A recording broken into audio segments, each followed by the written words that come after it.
வணக்கம். பாரத நாடு பழம்பெரும் நாடு.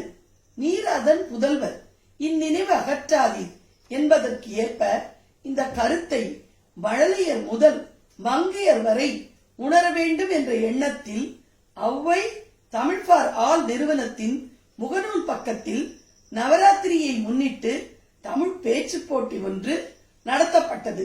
3 தலைப்புகள் கொடுக்கப்பட்டன.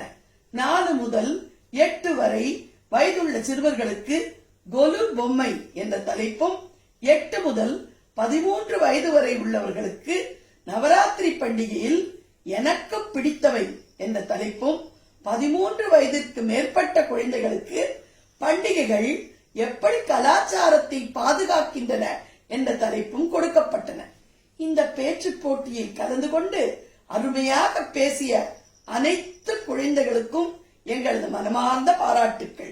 இதில் வருத்தத்திற்குரிய செய்தி என்னவென்றால், 13 வயதிற்கு மேற்பட்ட எந்த குழந்தையும் இந்த போட்டியில் கலந்து கொள்ளவில்லை, பங்கெடுக்கவில்லை. இது போன்ற போட்டிகளில் கலந்து கொள்ள பெற்றோர்கள் கூடிய ஒத்துழைப்பை தர வேண்டும் என்று எனது தாழ்மையான வேண்டுகோளை உங்கள் முன்னின்று வைக்கின்றேன். போட்டியின் பரிசு அறிவிக்க இன்று உங்கள் முன்னால் நிற்கிறேன்.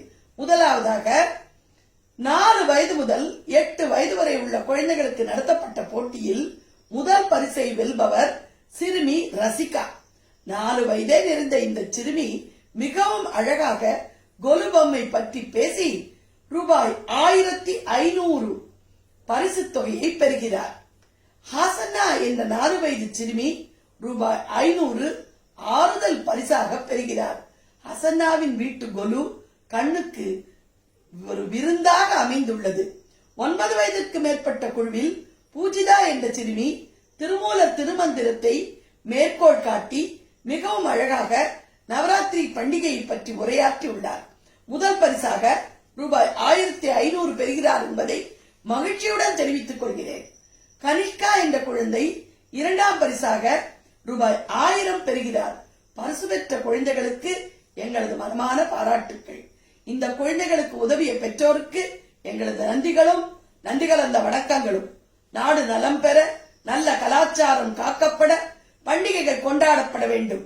இனிவரும் காலங்களிலும் நிறைய போட்டிகளும் வினா விடைகளும் எங்கள் முகநூல் பக்கத்தில் காணப்படும் என்றும் உங்கள் ஆதரவை எதிர்பார்க்கும் ஔவை தமிழ் ஃபார் ஆல்.